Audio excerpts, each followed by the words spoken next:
മുഅ്മിനീങ്ങളെ, ഭർത്താവിന്റെ ദുസ്വഭാവത്തിൽ മനസ്സ് നീർന്ന പെണ്ണിന് മാതൃകയുണ്ട് ഖുർആനിൽ. ഭാര്യയുടെ ദുസ്വഭാവത്തിൽ മനസ്സ് നീറപ്പൊയ്യുന്ന ഭർത്താവിന് മാതൃകയുണ്ട് ഖുർആനിൽ. പക്ഷെ വിശദീകരിക്കാൻ ഇപ്പൊ സമയമില്ലാത്തതുകൊണ്ട് ഞാൻ അതിലേക്ക് കടക്കാതെ ഇവിടെ അവസാനിപ്പിക്കുകയാണ്. അല്ലാഹു സുബ്ഹാനഹു വ തആല പറഞ്ഞതുപോലെ, അതേ പൊന്നു മുഅ്മിനെ, നിന്റെ ഏത് മനസ്സിനെ കീറി മുറിക്കുന്ന, ഒരൊറക്കം കിട്ടാത്ത, ഒരു സമാധാനമില്ലാതെ നീ അലഞ്ഞു തിരിയുന്ന ഏത് പ്രശ്നമാവട്ടെ, അതിനുള്ള ഏക പോൻ വഴി ഹസ്ബി അല്ലാഹ്, എൻ്റെ അല്ലാഹ് എനിക്ക് മതിയായവനാണ്. ആർക്ക് കഴിയാത്തതും എൻ്റെ അല്ലാഹ്ക്ക് കഴിയും. ആർക്ക് കാണാൻ കഴിയാത്തതും എൻ്റെ അല്ലാഹ്ക്ക് കാണാൻ കഴിയും. ആർക്ക് അറിയാത്തതും എൻ്റെ അല്ലാഹ്ക്ക് അറിയാൻ സാധിക്കും. അതുകൊണ്ട് എൻ്റെ മനസ്സിൻ്റെ നീറുന്ന ഏതേത് പ്രശ്നങ്ങളും അത് പരിഹരിച്ചു തരാൻ ഈ വിനീതനായ എൻ്റെ അടിമയാകുന്ന, അള്ളാഹുവിൻ്റെ അടിമയാകുന്ന, അടിമ സ്ത്രീയാകുന്ന അതേ എൻ്റെ പ്രശ്നങ്ങൾ എൻ്റെ അള്ളാഹ് ഏറ്റെടുക്കും എന്ന പ്രത്യാശയോടുകൂടി അള്ളാഹു നൽകുന്ന ഈമാൻ ഏതെങ്കിലും മഖ്ബറയിലോ ഏതെങ്കിലും അമ്പലത്തിലോ ഏതെങ്കിലും ജോത്സ്യനെടുക്കലോ ഏതെങ്കിലും തങ്ങടെടുക്കലോ നീ കൊണ്ടു പണയം വെച്ചിട്ട് നിഫാക്കും കുഫറും ശിർക്കും വാങ്ങിച്ച് നരകത്തിലേക്ക് പോകല്ലേ സഹോദര സഹോദരി. നീ വിചാരിച്ചതുപോലെ കാര്യം നടന്നു കിട്ടും. മക്കളില്ല, ഒരുപാട് ദുആർന്ന് കിട്ടിയില്ല, അവസാനം പറഞ്ഞു ഗുരുവായൂർ അമ്പലത്തിൽ പോയിട്ട് ലിംഗപൂജ നടത്തിയാൽ നിനക്ക് മക്കളെ കിട്ടും. നീ പോയി, കിട്ടും മക്കളെ. നിന്റെ രോഗം മാറുന്നില്ല, വർഷങ്ങളായി കരഞ്ഞുക ദുആറുന്നു, മാറുന്നില്ല. അതെ, ഇന്ന അമ്പലത്തിൽ നീ നേർച്ചയാക്കി, ഇന്ന മഖ്ബറയിൽ പോയിട്ട് നീ പട്ടുപറിച്ചു, നിന്റെ രോഗം മാറും. ومن يشاقق الرسول من بعد ما تبين لهم الهدى ويتبع غير سبيل المؤمنين نوله ما تولى ونصليه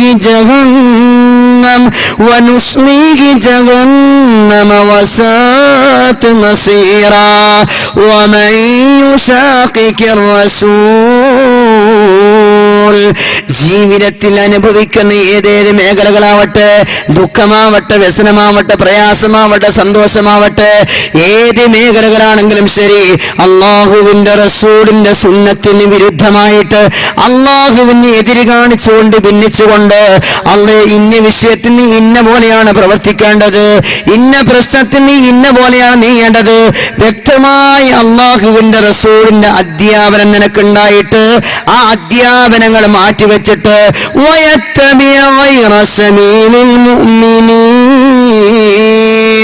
യഥാർത്ഥ സത്യവിശ്വാസികളുടെ മാർഗമല്ലാത്ത ഏതോ മുശ്രിക്കിന്റെ, മുനാഫിക്കിന്റെ, ജൂതന്റെ, ക്രിസ്ത്യാനിയുടെ, ഹൈന്ദവ ഏതെങ്കിലും ബഹുദൈവ ആരാധകരുടെ മാർഗം അവലംബിച്ചുകൊണ്ട് നിന്റെ പ്രശ്നങ്ങൾ പരിഹരിക്കാൻ മെനക്കെട്ടാൽ നീ പോകുന്ന വഴിയിൽ നിന്റെ ആഗ്രഹം പൂർത്തിയാക്കിയിട്ട് ഞാൻ വിടും സഹോദര.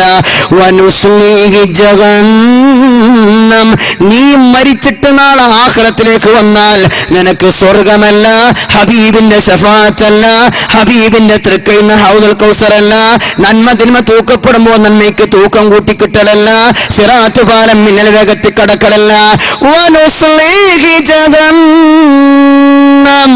നിന്നെ കത്തിയെരിയുന്ന നരകത്തിലേക്കാണ് ഞാൻ വലിച്ചെറിയുക. കിട്ടും നിനക്ക്. അമ്പലത്തിൽ പോയാൽ കുട്ടിയെ കിട്ടും, തങ്ങടുത്ത് പോയാൽ നിന്റെ രോഗം മാറി കിട്ടും, ഖബറിനടുത്ത് പോയാൽ നിന്റെ പ്രയാസം മാറി കിട്ടും. അതൊക്കെ പഠിച്ചോൻ തരും. പോകുന്ന വഴിയിൽ സന്തോഷം ജീവിക്കാൻ വിടും പഠിച്ചോൻ. പക്ഷേ മരിച്ച് ആഖിറത്തിലെത്തിയാൽ വനുസ്ലിഹി ജഹന്നം, കത്തിജ്വലിക്കുന്ന തീനാളങ്ങൾക്ക് നക്കിത്തുടക്കാനുള്ള വറക് ഇന്ധനമാക്കി നിന്റെ ശരീരം മാറ്റും. ഏതു വേണമെന്ന് തീരുമാനിച്ചോ.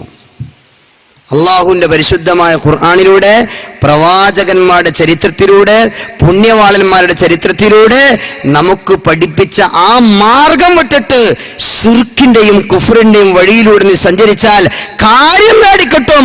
പക്ഷെ ആഖിറം കാലാകാലം നഷ്ടമാണെന്നുള്ള യാഥാർത്ഥ്യബോധം ഉണ്ടാവണം. അള്ളാഹു അനുഗ്രഹിക്കുമാറാവട്ടെ. അള്ളാഹു സുബ്ഹാനഹു വ തആല നമ്മുടെ മനസ്സിന്റെ നീറുന്ന പ്രശ്നങ്ങൾക്ക് സമാധാനത്തിന്റെ ഏതൊരു നീരുറവയാണോ ഖുർആന്റെ വരികളിലൂടെ, ഹബീബായ മുത്തിന്റെ വചനത്തിലൂടെ നമ്മളെ ബോധ്യപ്പെടുത്തിയത്, അൽഹംദുലില്ലാഹ് പറഞ്ഞ എനിക്കും കേട്ട നിങ്ങൾക്ക് ഓരോരുത്തർക്കും ജീവിതത്തിൽ പാലിച്ചുകൊണ്ട് അവസാനം വരെ അള്ളാഹ് നൽകിയിരിക്കുന്ന ഈമാൻ കാത്തു സൂക്ഷിച്ചുകൊണ്ട് അള്ളാഹുവിന്റെ റസൂലിന്റെ സുന്നത്തുകൾ യഥാവിധി പകർത്തിക്കൊണ്ട് യഥാർത്ഥ അഹ്ലുസ് സുന്നത്ത് വൽ ജമാഅത്തായി ജീവിച്ച് മുസ്ലിമായി മരിച്ച് നാളെ സ്വർഗ്ഗലോകത്ത് പടച്ചതമ്പുരാനെ കണ്ടുമുട്ടാനുള്ള യോഗ്യതയും അർഹതയും നേടിയെടുക്കാൻ അള്ളാഹു അനുഗ്രഹിക്കുമാറാവട്ടെ. വആഖിറു ദുആഇ അൽഹംദുലില്ലാഹി റബ്ബിൽ ആലമീൻ. അസ്സലാമു അലൈക്കും വറഹ്മത്തുള്ളാഹി തആല വബറകാതുഹു.